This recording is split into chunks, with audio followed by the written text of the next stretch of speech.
오늘 아침 우리는 사사기 심층강의 42번째 시간으로 아비멜렉이라는 인물에 대하여 우리가 한 며칠 동안 다루게 될 텐데요. 며칠 동안 함께 나눌 아비멜렉 시리즈 가운데 오늘 첫 번째 시간으로 이기적 야욕, 이 아비멜렉이라고 하는 인물이 이제 성경 가운데 등장하며 그 사람에 대해 보여주는 그의 성품, 그의 삶, 이것에 대해 우리가 첫 번째로 함께 나누는 시간을 보내고자 합니다. 먼저 오늘 우리들의 본문 사사기 9장 1절과 2절 말씀을 함께 읽겠습니다. 사사기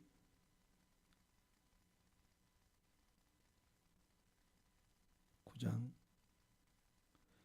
1절과 2절입니다. 여룻바알의 아들 아비멜렉이 세겜에 가서 그의 어머니의 형제에게 이르러 그들과 그의 외조부의 집에 온 가족에게 말하여 이르되 청하노니 너희는 세겜의 모든 사람들의 귀에 말하라. 여룻바알의 아들 70명이 다 너희를 다스림과 한 사람이 너희를 다스림이 어느 것이 너희에게 나으냐. 또 나는 너희와 골육임을 기억하라 하니. 자, 이제 성경이 흥미로운 게요. 그 기드온이 본래 본명이 기드온이고 여룻바알이라고 하는 별명이 하나님의 명령을 받아서 자기 아버지의 바알 신상과 아세라의 목상을 찍어서 아버지의 그 두 번째 소를 잡아서 이제 그 번제를 바치면서 온 도시를 빨칵 뒤집어 놓았던 그 하나님의 부르심을 받아서 하나님께 이 첫 번째 일을 했었던 그때 이 여룻바알이라고 하는 말은 바알과 충돌하는 자, 바알이 더불어 싸우는 자, 그런 의미예요. 그래서 바알을 깨뜨린, 바알과 싸운 그런 사람이라는 이름으로 별명이 기드온에게 붙여졌던 이름입니다.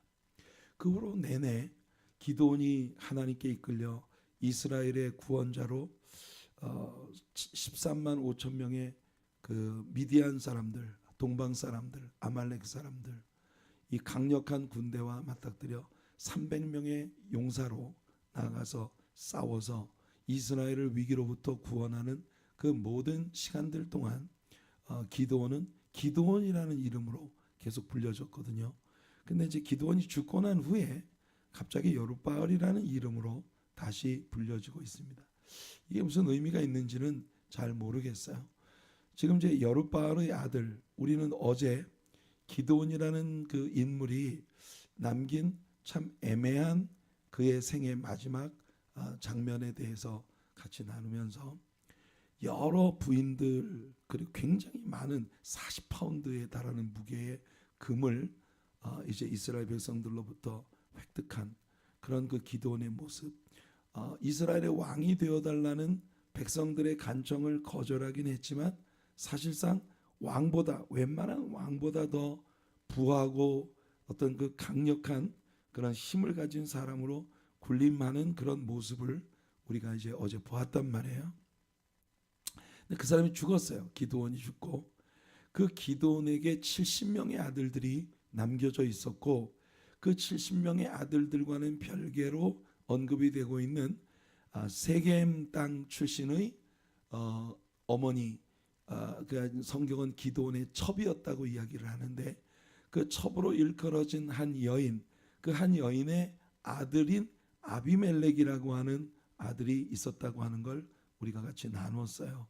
아비멜렉이라고 하는 말은 그 아브라고 하는 말이 아버지라는 뜻이고 멜렉이라고 하는 말은 king, 왕이라는 뜻이기 때문에 내 아버지가 왕이다. My father is king 이런 의미를 가지고 있는 My father is a king 이라는 의미를 가지고 있는 그런 아비멜렉이라는 이름의 아들이 있었단 말이에요. 아버지 기드온이 죽자 이 아비멜렉이 세겜 땅으로 갔습니다. 세겜 땅은 자기 어머니의 고향이에요. 근데 그 어머니가 지금은 기드온이 죽으면서 세겜 땅으로 가서 자기 아버지의 집에 거하고 있었던 그런 분위기로 지금 보입니다. 그러니까 그 어머니의 형제들과 그의 외조부의 집에 온 가족의 말하여, 그러니까 어머니의 친정 모든 식구들에게 이 아비멜렉이 가서 이야기를 한 거예요. 청하노니, 무슨 청이냐 하면 세겜의 모든 사람들의 귀에 말하라. 이 말은 세겜 땅에 있는 모든 사람들에게 소문을 내달라 그 말이죠. 그 세겜 땅의 사람의 귀에 말하라. 이 말은 세겜 땅에 있는 모든 사람들에게 소문을 내달라. 무슨 소문을 내느냐? 자, 너희들 생각해봐라. 여룻바알의 아들, 즉 기드온의 아들 70명이 다 왕이 돼서 너희를 다스리는 것과 자신 아비멜렉 한 사람이 너희를 다스리는 것, 어느 쪽이 너희들에게 낫겠느냐? 당연히 70명의 그 기드온의 아들들이 다 왕 노릇을 하게 되면 아무래도 이스라엘 백성들에게 굉장히 번거롭고 힘든 그런 일이 되겠죠. 그러나 아비멜렉 한 사람이 왕이 되면 그건 굉장히 간편하고 쉬운 일이 아니겠는가. 그리고 또 나는 너희와 골육임을 기억하라. 골육이라는 게 뭐예요? 나는 너희들과 친척이다. 같은 핏줄이다. 이런 의미의 이야기를 하고 있는 겁니다. 그러니까 아비멜렉은 아버지가 죽자마자 자기 어머니의 고향을 찾아가서 그 어머니의 친정 식구들을 중심으로 해서 이 세겜 사람들에게 정치적인 그런 그 발언을 통해서 이 그 어머니의 식구들이 자기를 위해 정치적으로 움직여 주기를 바라는 아주 흥미로운 그런 이야기를 시작하고 있는 모습을 봅니다. 미국의 독립전쟁에 미국의 아버지라고 일컬어지는 조지 워싱턴, 우리는 이 조지 워싱턴이라는 이름으로 이름되어진 브릿지를 매일 건너다니는 그런 곳에 있습니다만, 이 미국의 건국의 아버지들 가운데 정말 그 미국 사람들에게 가장 존경을 받고 있는 조지 워싱턴이라는 사람이, 여러분들이 모두 시민권 시험을 볼 때 다 공부를 했어야 되는 이 요크타운 전투에서 영국의 장군이면서 식민지 총독으로, 그러니까 영국에 이제 속한 모든 식민지들을 총괄하는 그런 그 장군이었던 찰스 콘월리스라고 하는 이 장군과의 요크타운에서의 마지막 전투, 이 전투에서 조지 워싱턴이 대승을 거둠으로써 미국의 독립전쟁은 드디어 승리로 끝나게 되었습니다. 그런데 이 요크타운 전투에서 조지 워싱턴이 이 전쟁을 승리로 이끌고 난 직후에 여러분, 이 독립전쟁이 미국 안에 모든 문제들을 한꺼번에 다 해결해 준 게 아니었다는 것이 드러납니다. 우리 한국의 역사를 보면 일제의 압박에 고통을 받던 시간들이 지나고 그걸로 모든 문제가 끝났나 했는데 이념 분쟁이 한국에 들어오면서 북한과 남한 사이에 또 전쟁이 벌어지게 되고, 그 전쟁이 끝나면 모든 게 다 끝나나 했는데 그 다음에 북한과 남한의 어떤 나름대로의 그 소련과 미국의 어떤 배후를 등에 업은 사람들이 정권을 잡게 되면서 민족 간의 그 갈등들이 아주 점점 더 심화되어지는 그런 일들이 벌어지게 되는, 이게 큰 전쟁이 끝났다고 해서 그 전쟁이 모든 문제를 한꺼번에 다 해결해 준 건 아니었다. 조지 워싱턴의 요크타운 전투가 승리로 끝나면서 영국으로부터 독립을 할 수 있는 그런 모든 계기가 열려지게 되었지만, 그 전쟁 기간 중에 미국 전역에 남아 있었던 경제적인 그런 공황 상태, 경제적인 그런 빈곤, 그 다음에 뿐만 아니라 굉장히 남부와 북부 사람들 사이에 어떤 갈등들, 이런 내전의 이제 그 기미가 보이는 그런 많은 위험성들을 아직도 안고 있는 이제 그런 상황이었죠. 이때 나라가 굉장히 혼란하게 접어들어가고 있는 그런 분위기를 보였는데 조지 워싱턴의 부관 중에 한 명이었던 사람이 조지 워싱턴에게 비밀 편지를 보냈어요. 그 비밀 편지의 내용이 뭐냐 하면 당신은 지금 미국이라는 나라에서 가장 강력한 군사력을 가지고 있는 사람입니다. 당신이 일어나서 그 군사력을 이용을 해서 모든 이 자그마한 분쟁들의 요인들을 다 잠재워 버리고 당신이 미국의 왕으로 군림하는 것이 오늘날의 미국을 구할 수 있는 가장 확실한 그런 길이다라고 이렇게 조지 워싱턴에게 조지 워싱턴의 그 독립전쟁 때 그의 수하에서 따르던 그의 강력한 군대를 이용해서 미국의 권력을 장악하는 왕으로 군림해 주기를 바라는 그런 그 편지를 이제 보냈어요. 그런데 이 편지를 받은 조지 워싱턴은 강력하게 이 사람의 권고를 부인했습니다. 나는 이 미국의 왕이 되고 싶지 않다. 그것이 개인적으로 왕이 되고 싶지 않은 이유뿐만 아니라 미국이라는 나라는 민주주의를 이 땅에 정착시키는 그런 나라가 되기 위해서 어떤 그 모나키 이런 그 왕정 통치로 접어들어서는 안 된다. 그래서 조지 워싱턴은 혁명을 요구하는 그의 측근의 사람들의 요구를 완전히 부정을 하고 미국이라는 나라가 오늘날까지도 민주주의의 본산, 정말 온 세계의 민주주의를 선도하는 그런 정말 의미 있고 아름다운 나라가 되게 만들어준 그런 인물이었다는 걸 우리가 역사가 우리들에게 보여줍니다. 그렇게 함으로 해서 조지 워싱턴이 나중에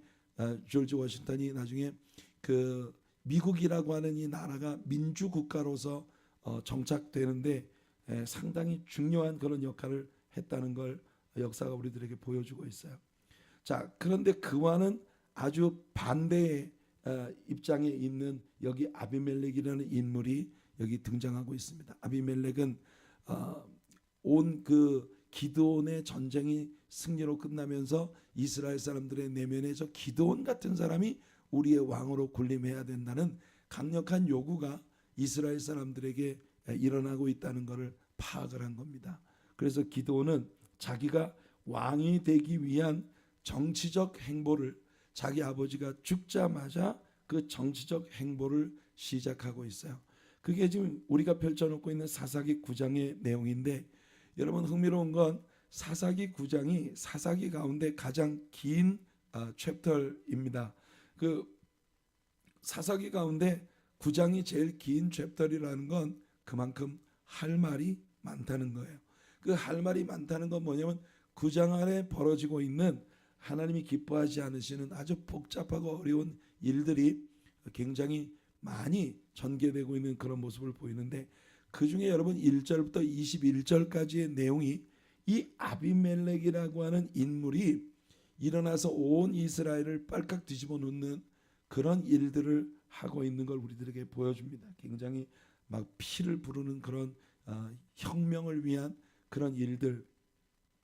이 속에서 우리는 아비멜렉이라고 하는 사람이 가지고 있는 그의 성품을 엿볼 수가 있는데요. 그 중에 오늘 1절과 2절을 통해 아비멜렉이 가진 그 이기적인 야욕을 우리는 오늘의 본문 속에서 읽게 됩니다. 자, 이 아비멜렉은 기드온이 세겜의 종이었던 여인에게서 낳은 아들이었어요. 그러니까 이 아비멜렉의 어머니는 세겜 출신이었고 그리고 과거에 기드온의 종이었던 여인인데 기드온이 그녀를 첩으로 받아들이면서 그녀를 통해서 아비멜렉이라는 아들을 낳았다는 겁니다. 자, 우리가 사사기 8장 30절과 31절에서 기드온이 아내가 많으므로 그의 몸에서 낳은 아들이 70명이 있었는데 세겜에 있는 그의 첩도 아들을 낳았으므로 그 이름을 아비멜렉이라고 하였다고 이렇게 성경이 이야기했어요. 우리가 이미 배운 부분이에요. 이 아비멜렉 내 아버지는 왕이라는 이름을 가진 첩이 낳은 아들이 있습니다. 그 첩에 대해서 우리가 이제 앞으로 또 배우게 될 사사기 9장 18절을 보게 되면은 너희가 오늘 일어나 우리 아버지의 집을 쳐서 그의 아들 70명을 한 바위 위에서 죽이고 그의 여종의 아들 아비멜렉이 너희의 형제가 된다고 그를 세워 세겜 사람들 위에 왕으로 삼았도다. 이렇게 이제 기드온의 아들 아비멜렉이 아주 엄청난 일을 하고 있는 이제 그런 모습을 봅니다. 근데 이제 여기에서 기드온의 첩이었던 이 아비멜렉의 어미가 그의 여종이었다는 걸 우리들에게 이제 힌트를 주고 있는 거. 그러니까 70명의 아들을 낳은 많은 부인들이 있었는데 그들은 와이브스고 이 세겜 출신으로 아비멜렉을 낳은 여인을 칸큐바인이라고 따로 구별해 부르고 있는, 첩이라고 따로 구별해 부르고 있는 이유가 아마도 그녀가 종의 신분이었기 때문에 그렇게 부른 것이 아닌가 하는 그런 생각을 해보게 되는데요. 어떻든 이 아비멜렉이라는 사람에게 아비멜렉이라는 이름을 준 것이 기드온이에요. 이 아비멜렉이라고 하는 말은 여기 아비와 멜레크, 이 아비와 멜레크라고 하는 두 개의 단어가 합해서 되어진 말인데, 아비라고 하는 말은 아빠, 아버지란 말입니다. 아바 father, 우리가 그렇게 말을 하죠. 아빠. 그리고 멜레크라고 하는 말은 king. 그래서 아비멜렉이란 말은 내 아버지가 왕이다, 이런 의미를 가지고 있는 이름이에요.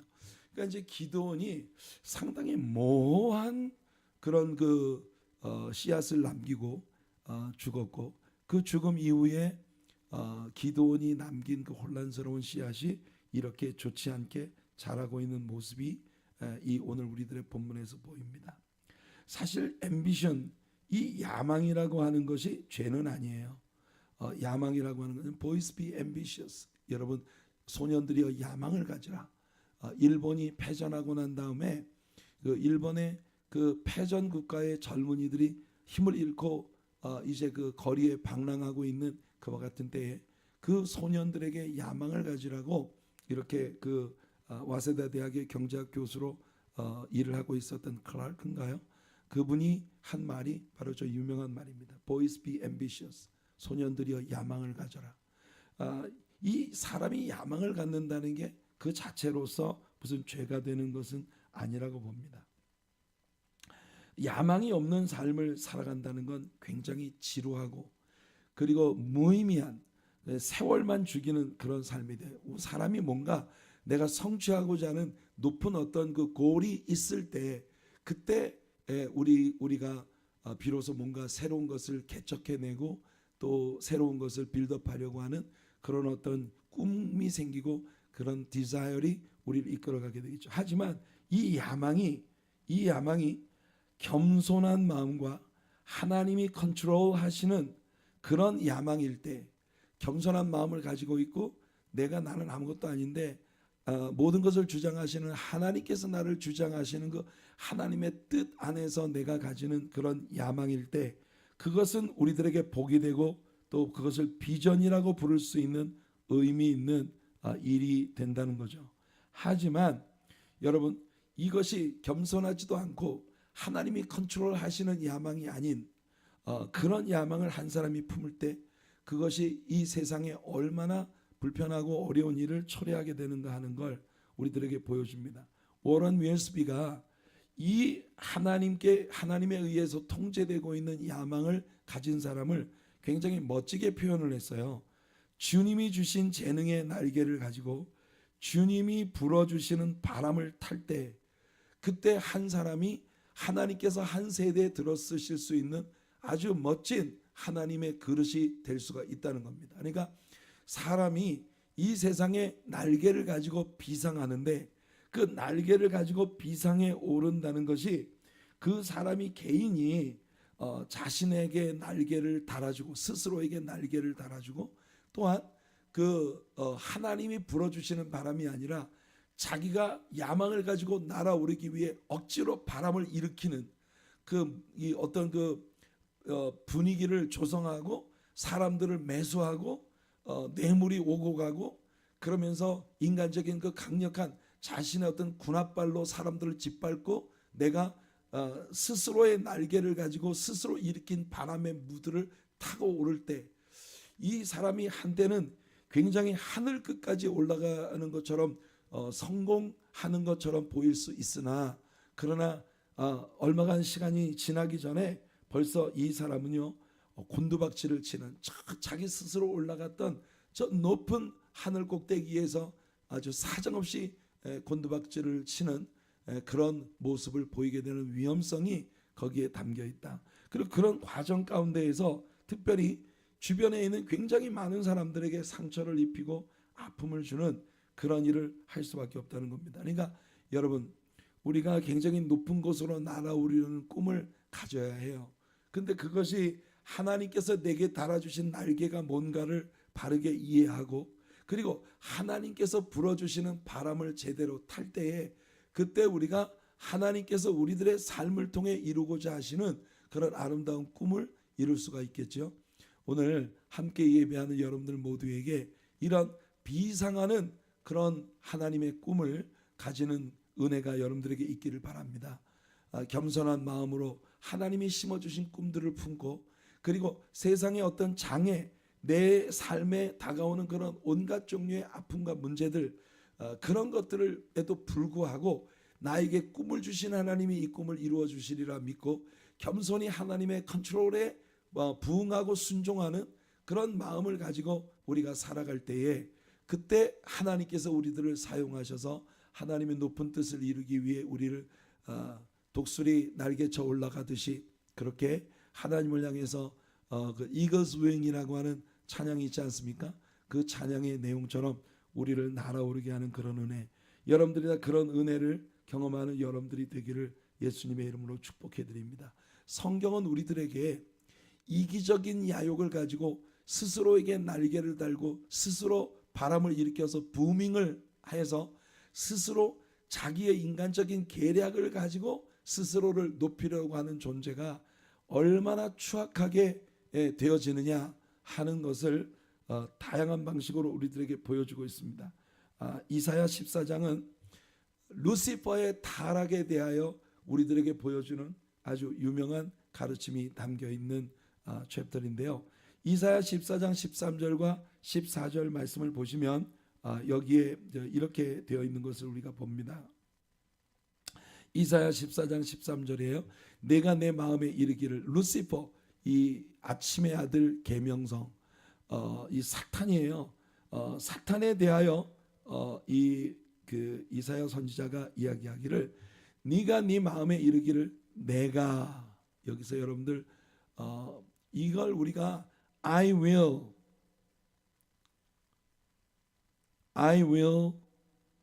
statement다 이렇게 우리가 부릅니다. 이 말을 이 I will이라는 구절이 계속 반복돼요. 내가 하늘에 올라 하나님의 뭇별 위에 내가 내 자리를 높이리라. 내가 북극 지폐의 산 위에 앉으리라. 내가 여기 우리말 성경에는 그 I will이라는 말이 축약되어 있습니다만은 영어 성경 버전들을 보면 여기 매 구절 매 프레이즈마다 I will이라는 주어가 여러분 계속 반복되고 있는 걸 볼 수 있어요. 그래서 내가 가장 높은 구름 위에 올라가 내가 지극히 높은 이와 같아지리라. 이 짧은 두 구절 안에서 5차례나 I will. 그러니까 여러분 지금 하나님이 루시퍼에게 죄송합니다. 하나님께서 루시퍼에게 주셨던 본래의 그의 롤이 뭐냐? 하나님께서 루시퍼에게 주셨던 그의 롤은 여러분 그 그룹입니다. 그룹, 체루빔. 이 그룹이라고 하는 그 천사, 즉 하나님을 호위하고 하나님을 찬양하고 하나님을 영화롭게 해드리기 위한 예술적인 분야의 모든 일들을 하도록 어사인 받은 그런 천사예요.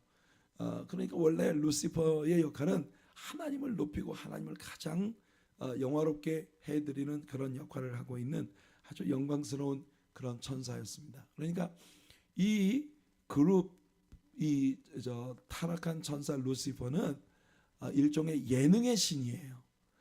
그래가지고 굉장히 얼굴도 잘생겼을 거라고 생각합니다. 굉장히 매력적인 그런 그 무드를 가지고 있는, 그리고 뭐 음악, 미술 이런 예술적인 분야에 있어서 아주 탁월함을 가지고 있었던 그런 이 천사였을 거예요. 그런데 그런 그룹이 타락했어요. 그래서 지금 위얼스비가 표현한 것처럼 자기 스스로 자기에게 붙여준 날개를 가지고 자기 스스로 일으키는 그 부밍하는 어떤 바람을 스스로 일으켜서 그것을 타고 높은 곳에 올라가겠다. 그런데 중요한 게 뭐냐면은 이 그 타락한 천사 루시퍼, 그 루시퍼이 가지고 있는 비전이 뭐냐면요, 하나님과 다투는 거예요. 하나님과 겨루어 하나님의 자리를 뺏겠다. 하나님과 동등한 자리에 올라가겠다. 이 감히 하나님께 도전하고 있는 그런 내용들로 가득합니다. 하늘에 올라 하나님의 뭇별 위에 내 자리를 높이리라. 여기서 뭇별이라고 하는 것은 천사들을 지칭하는 용어일 가능성이 굉장히 높습니다. 그 하나님이 하나님을 섬기도록 만드신 그 천사들을 이제 자기를 따라 타락하게 해서 천사들 위에 군림하겠다고 하는 그런 야욕을 이야기하고 있는 것으로 보여요. 북극 지폐의 산이라는 게 참 흥미로운 말입니다.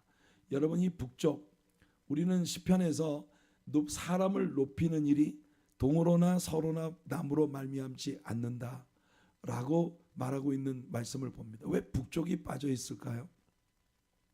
과학자들은 이 우주에서 다른 세계로 빠져나가는 블랙홀이 저 북쪽에 위치하고 있다고 생각을 하고 있습니다. 그래서 성경은 우리들에게 사람이 죽으면 저 북쪽으로 하나님을 향해 나아가는 그런 개념을 가진 이야기들을 여러 곳에서 우리에게 들려줍니다. 그러니까 이거는 어디까지나 그 성경의 퍼스펙티브예요. 그래서 성경이 구체적으로 문자적으로 그렇게 말하고 있지 않기 때문에 이걸 교리화시킬 수는 없습니다. 그러나 왜 사람을 높이는 건 하나님께로부터 오는 거잖아요. 근데 하나님께로부터 오는 일이 동쪽으로 서쪽으로 남쪽으로부터 오지 않고, 그러면 하나 남아있는 게 북쪽이에요. 그러니까 어쩌면 하나님의 보호자가 저 북편에 위치하고 있는 게 아닌가. 근데 우리 조상들이 믿음이 없이 하나님을 모르고 살아가던 우리 조상들이 사람이 죽으면 북망상천 저 북쪽을 향해서 간다고 믿고 있었어요. 그러니까 어쩌면 이런 개념들이 통하는 것이 아닌가 하는 흥미로운 생각을 하게 됩니다만, 제가 지금 드리는 말씀은 어디까지나 성경의 여러 말씀들을 이제 그 앞에서 갖게 되는 어떤 그 성경적 관점이에요. 이건 교리가 아닙니다. 그러니까 여러분 교리로 믿으면 안 돼요. 하지만 그럴 수 있는 가능성을 완전히 배제하기도 어렵다, 그런 뜻이에요. 그러니까 북극 지폐의 산 위에 앉는다는 건 뭐냐? 하나님의 보좌에까지 내가 올라가겠다는 겁니다. 그래서 가장 높은 이와 같아진다.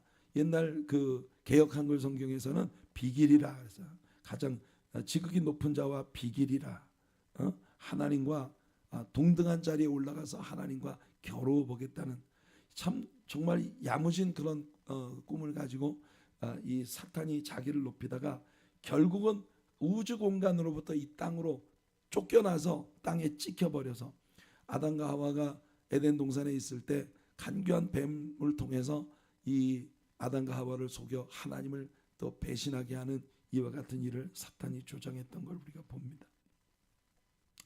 다니엘서 4장 30절로 32절의 말씀은요, 느부갓네살이라고 하는 왕이, 이 느부갓네살이라고 하는 왕이 하나님의 경고에도 불구하고 그가 교만하다가 이 왕이 그 세계 7대 불가사의 중에 하나로 일컬어지는 행인 가든 공중 궁전을 거닐면서 이 큰 바벨론은 내가 능력과 권세로 건설하여 나의 도성으로 삼고 이것으로 내 위엄의 영광을 나타낸 것이 아니냐. 그러니까 항상 사람이 있잖아요. 뭔가 마귀적인 생각이 이렇게 마음속에 들어올 때 제일 먼저 나타나는 현상이 뭐냐? 내가 자기의 언어 가운데 내가 라고 하는 것이 항상 강조되는, 나는 이런 사람이야. 나는 이렇게 생각해. 나는 뭘 했어. 이런 것이 바로 사탄의 영향 아래에 있는 사람들의 전형적인 특성이다. 이렇게 우리 말할 수 있습니다. 근데 느부갓네살이 이와 같은 말, 이 말을 하기 전에 하나님께서 다니엘을 통해 느부갓네살에게 벌써 경고를 주셨거든요. 그런데 느부갓네살이 그럼에도 불구하고 잠시 이 교만에 빠졌을 때 이런 말이 아직 느부갓네살의 입에 있을 때, 그러니까 느부갓네살이 이 말을 마치기도 전에, 끝내기도 전에 하늘로부터 소리가 내려와 이릅니다. 느부갓네살 왕아, 내게 말하노니 나라의 왕위가 내게서 떠났느니라. 이 한 나라의 왕을 세우는 일은 하나님께로부터 오는 일이라는 걸 하나님께서 느부갓네살에게 아주 완전히 교훈을 하고 계신 부분입니다. 느부갓네살이 자기가 세운 그 치적에 심취해 가지고 내가 대단한 그런 왕이라고 자랑을 하고 있는 이 모든 것들, 그걸 너에게 준 건 바로 하나님이시다라고 하는 하나님 분명히 하시는 거예요. 그래서 내가 사람에게서 쫓겨나서 들짐승과 함께 살며 소처럼, 그러니까 완전 짐승이 돼버렸어요. 소처럼 풀을 먹을 것이요. 이와 같이 7대, 7대라고 하는 건 7년을 말합니다. 7년.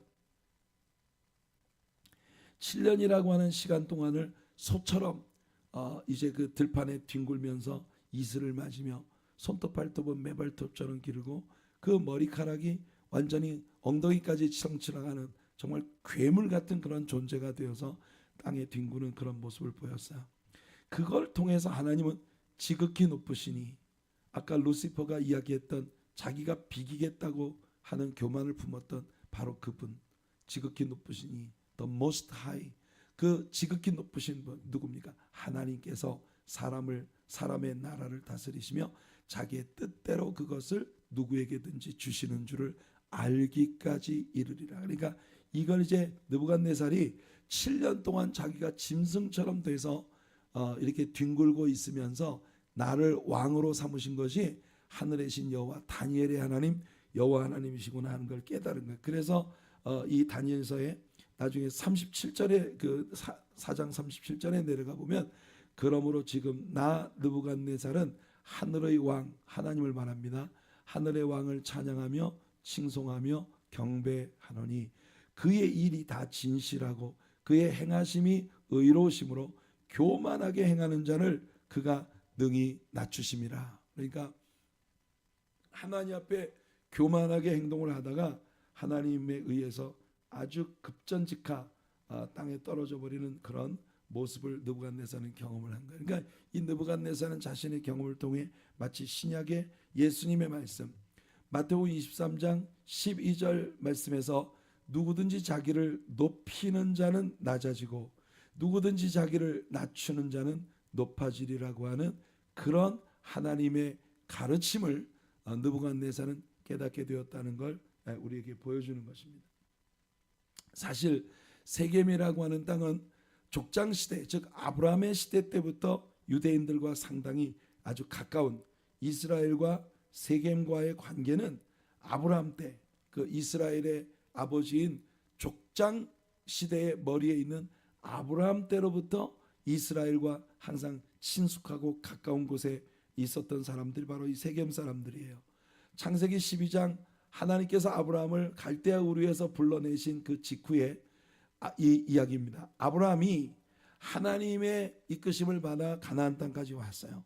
그 가나안 땅에 내려와 세겜 땅의 모래 상수리 나무에 이르니 그때의 가나안 사람이, 이 가나안 사람들이 그 땅에 거주하고 있었더라. 물론 여러분들 우리가 지난번에 어제 아침이었죠. 아브라함이 연루되었던 가나안 남북 전쟁에 이 아브라함의 군대를 도와주었던 그 에스골이나 마므레 같은 이런 그 가나안 원주민의 부족국가 족장들이 그때 당시에는 아브라함의 굉장히 호의적인 인물들이었어요. 이 가나안 부족국가의 왕들이 아브라함과 친구였고 아브라함이 어려운 일이 있을 때 적극적으로 아브라함을 지원하고 도와주었던 그런 인물들이었거든요. 근데 이제 하나님께서 말씀하셨어요. 지금은 아모리 족속의 죄악이 관영하지 않기 때문에 너희들의 후손이 이 땅에서 나갔다가 4대 만에 이 땅으로 다시 돌아올 때 이 땅을 내가 그 너의 후손들에게 줄 것인데, 그때는 아모리 족속의 죄악이 관영해서 그 죄악으로 인하여 아모리 족속을 심판하고 이 땅을 내가 빼앗아서 너와 내 후손들에게 주겠다는 게 하나님의 약속이었던 거거든요. 자, 그래서 이 세겜 땅에 거주하고 있던 가나안 사람들과 아브라함이 굉장히 친했단 말이에요. 그때로부터 이스라엘의 역사 안에 그 아브라함의 후손들은 세겜 사람들과 계속 뭔가 이렇게 그 연관이 있는 그런 일들을 봅니다. 야곱이 밧단 아람에서부터 평안히 가나안 땅 세겜 성읍에 이르러 그 성읍 앞에 장막을 치고 그가 장막을 친 밭을 세겜의 아버지 하몰의 아들들의 손에서 베크시타에 샀으며 거기에 제단을 쌓고 그 이름을 엘 엘로헤 이스라엘이라고 불렀더라. 이렇게 되어 있습니다. 엘이라고 하는 말은 성부 하나님을 단독적으로 지칭할 때 부르던 하나님의 이름입니다. 엘 하나님, 엘 엘로힘, 이 엘 엘리온, 엘 샤다이, 엘 올람, 이렇게 그 성경에서 지극히 높으신 하나님, 무슨 그 영원하신 하나님, 이런 하나님의 이름을 지칭할 때 그 엘이에요. 근데 그 엘이 이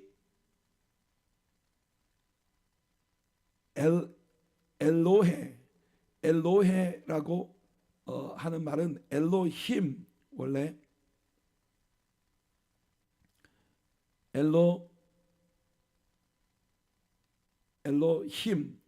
엘로힘이라고 하는 그런 그 엘로힘이라고 하는 하나님의 이름, 복수 형태로 됐을 때 엘로힘이라고 하는 그런 그 하나님의 이름을 지칭하고 있는 그런 말입니다. 그 엘로헤는 우리가 여호와라는 말과 하나님을 일컫는 그런 복수 삼위일체 하나님은 엘로힘이거든요. 그럴 때 지칭하는 이름이에요. 엘로헤. 그래서 이스라엘, 하나님, 이스라엘의 하나님, 이런 의미를 가지고 있는 말입니다. 엘로헤 이스라엘. 그러니까 세겜 사람들로부터 값을 주고 땅을 사서 그곳을 이스라엘과 함께 하시는 하나님이라는 의미의 엘 엘로헤 이스라엘이라는 이름으로 지칭하고 있는 그런 모습을 우리가 볼 수 있어요. 그러니까 이 아브라함의 후손들이 세겜 사람들과 굉장히 친숙하게 지냈는데, 이게 이제 기드온 시대에 와서 정말 불편한 그런 세겜 여인과 기드온이 자녀를 낳았는데 그 아비멜렉이 지금 엄청난 야욕을 가지고 일을 시작하는 그런 모습을 우리가 볼 수 있습니다. 오늘 아침 여기까지 하고, 이 아비멜렉이 얼마나 큰 일을 저지르는지 계속 내일 이어지는 말씀들을 통해서 한 며칠 동안 우리가 이 아비멜렉이라는 존재에 대하여 우리가 이야기를 하겠습니다. 자, 오늘의 적용 말씀은요, 오늘 아침 우리가 찬송으로 불렀던 시편 40편입니다. 여호와를 의지하고 교만한 자와 거짓에 치우치는 자를 돌아보지 아니하는 자. 그러니까 우리가 인생을 살면서 어떤 사람과 사귀며 사는가, 어떤 사람과 이렇게 스틱 어라운드 하는가, 이것이 우리들의 삶에 굉장히 운명적인 어떤 열매를 가져올 수 있다는 걸 이 말씀에서 다윗이 얘기해 주고 있습니다. 누구와 사귀며 살아가는가, 어떤 사람과 사귀며 살아가는가, 이게 우리들의 인생에서 굉장히 중요한 대목이라고 하는 걸 우리에게 보여줍니다. 성도 여러분, 여호와 하나님을 의지하는 자가 되시기 바랍니다. 이 의지한다는 말이 trust, 하나님을 믿는단 말이에요. 하나님을 믿고 여러분들이 생을 살아가면서 교만한 자와 거짓에 치우치는 자와 스틱 어라운드 하지 않는 그런 사람들과 어울리지 않는 이런 사람이 복이 있다라고 시편이 얘기하고 있는데, 이스라엘의 역사 가운데 그 아브라함의 경우는 아까도 말한 것처럼 마므레 같은 이런 좋은 친구들이 아브라함을 위해서 굉장히 배려해주고, 또 아브라함이 어려운 일에 연루될 때는 적극적으로 친구로서 그들을 도와주었던 좋은 사귐이 있었지만, 그러나 하나님께서 이 가나안 땅으로 이스라엘을 데려오시고 난 후에 가나안에 남겨진 자들로 인해서 이스라엘이 계속 문제에 연루되고 있는 그런 모습을 보는데, 기드온이라는 사람이 세겜 여인을 종으로 가지고 있다가 그 종과 함께 아들을 낳아서 아비멜렉이라는 큰 문제의 씨앗을 남긴 이 부분. 오늘 우리는 이 아비멜렉이라는 인물이 가지고 있는 그의 성품 가운데 굉장히 이기적인 야욕에 사로잡혀 있었던 인물이라고 하는 걸 오늘 아침 같이 나누었습니다. 우리들이 항상 우리 주님을 사랑하고 주님이 기뻐하시는 사람들과의 사귐이 늘 깊어지는 그런 은혜 속에 여러분들이 있기를 예수님의 이름으로 축복해 드립니다. 거룩하신 우리 하나님 아버지,